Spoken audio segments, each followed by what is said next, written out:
Every year, Shamayel Zaidi, a school teacher in India, gives his new senior school students the same assignment, a presentation on one of three topics: consumer awareness, social issues, or environmental sustainability. Hardly anyone picks environment, he said.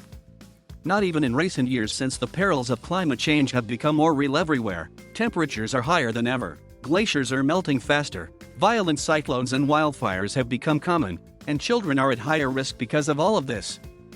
But in this residential school in the northern city of Varanasi, Mr. Zaidi said, students are not interested because there has been no real effort to inform them of the severity of the climate crisis. Unless it's your town that's being hit by a flood or some other catastrophe, people are not aware of how bad things are, he said. Inequality also plays a role, he added. Some of my students want to talk about climate change, but a lot of them come from families where such subjects are never discussed at home. When 15-year-old Greta Thunberg started a school strike in Sweden in 2018 to draw attention to the climate crisis, she kicked off a youth-led movement that quickly gathered steam. For the first time, children and teens, pouring out onto the streets in every continent, demanded climate action. Ever since, children have been taking center stage in the fight against a rapidly warming world. And as they do, many are pushing for schools to add climate change to their curriculum. Including climate topics in school curriculum is critical for training the next generation of innovative thinkers that can become champions of climate action at local and international stages, said Dr. Ayub Sharifi, an associate professor at the Hiroshima University and one of the lead authors of the UN's Intergovernmental Panel on Climate Change report. New Zealand and Italy have already introduced climate change studies into the secondary school curriculum, and Britain said at November's COP26 summit that a climate change teaching strategy was on the anvil. Indian Prime Minister Narendra Modi recently said there is a need to include climate change adaptation policies in the school syllabus. India currently has no curriculum on climate change, but some aspects such as sustainability are taught under environmental studies, which is compulsory in schools and colleges. Dr. Sharifi says teaching about climate change is of utmost importance for India as it is expected to experience rapid population growth and urbanisation in the coming decades. If children are aware of the consequences of unsustainable growth, they are likely to adopt a more climate-friendly lifestyle, he said. Some schools in India have started doing this informally. At Sri Ram School in Gurgaon City, children learn to plant trees and make projects out of recycled products as they discuss changing weather patterns and the social and economic aspects of their relationship with the environment.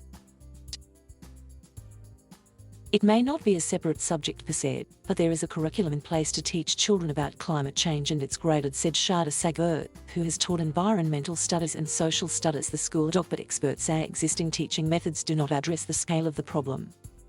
The environmental curriculum focuses more on nature and outdoor education but doesn't touch upon how human actions contribute to climate change or how children can actually combat it, Kia Lamba said. Ms. Lamba co-founded Earth Warriors, a climate change program for children, with Shweta Bari, an education policy expert. Earth Warriors offers a series of learning modules for children between 3 and 7 years, introducing complex topics on climate change through animated characters, songs and simple activities. Lessons rely on reused and natural materials such as cardboard boxes, sticks and leaves. Ms. Bara says the idea is to teach children important concepts but to also make them feel like superheroes and make them realize that individual actions can help protect the planet. The course also trains teachers on how to approach the topic in a non-scary positive way. The curriculum has been piloted in about 4 countries, including the UK, US and Botswana, and will be launched in a few private primary schools in India in February.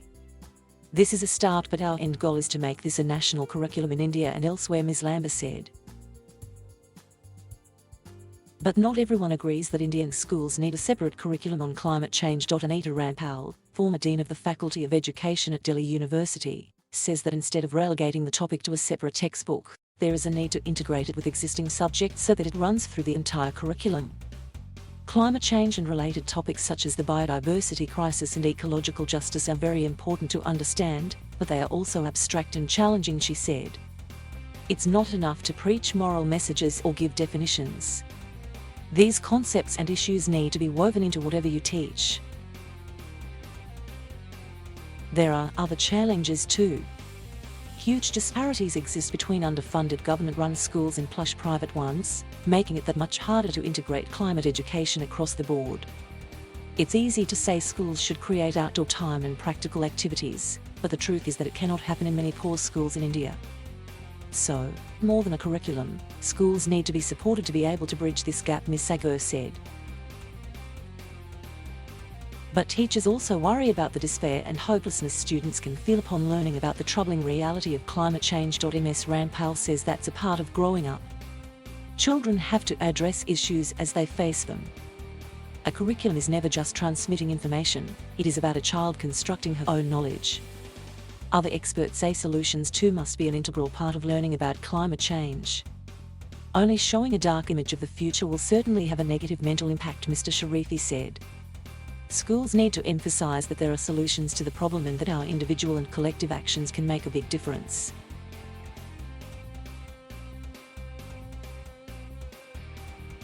Thank you for watching. Please subscribe